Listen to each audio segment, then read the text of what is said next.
Bibitawan na kita kahit alam ko na hindi ko kaya. Kesa pabayaan kung isa't isa ay ating dinadaya.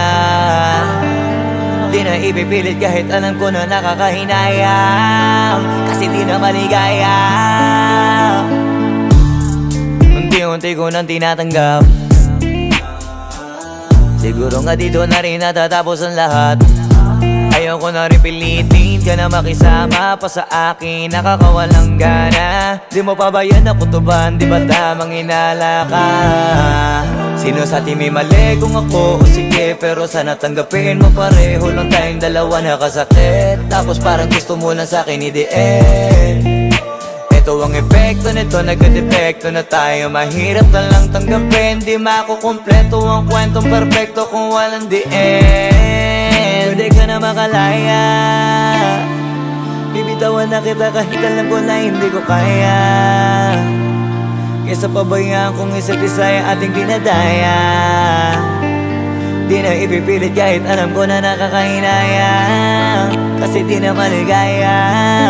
Pwede ka na makalaya, bibitawan na kita kahit alam ko na hindi ko kaya. Kesa pabayaan kung isa't isa ay ating dinadaya.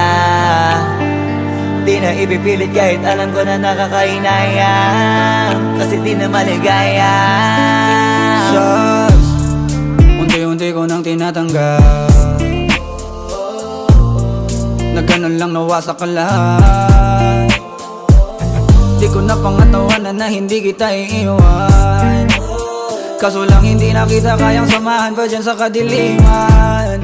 Pinagpapasalamat ko pa rin yung mga araw at gabi na naging sa'kin ka. Wala tayong magagawa, di tayo aandar kung meron kang palyadong makina. Kaysa naman lokohin ko sarili kong ayusin ang mga bagay na sira na. Paano pa tayo gagana, parehas na tayong hindi na maligaya. Huwag mo ngang isisi sa'kin ang lahat kung bakit ba sa atin ay nangyari to. Hindi ko kasalanan na hindi ko nakayanan ang pagbago ng ugali mo. Sinubukan ko namang intindihin kita, mas lalo kong nakikita na hindi tayo para sa isa't isa. Pwede ka na makalaya, bibitawan na kita kahit alam ko na hindi ko kaya.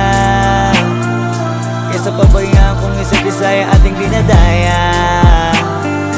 Di na ipipilit kahit alam ko na nakakahinayang, kasi di na maligaya. Pwede ka na makalaya, bibitawan na kita kahit alam ko na hindi ko kaya. Kesa pabayaan kung isa't isa ay ating dinadaya. Di na ipipilit kahit alam ko na nakakahinayang, kasi di na maligaya.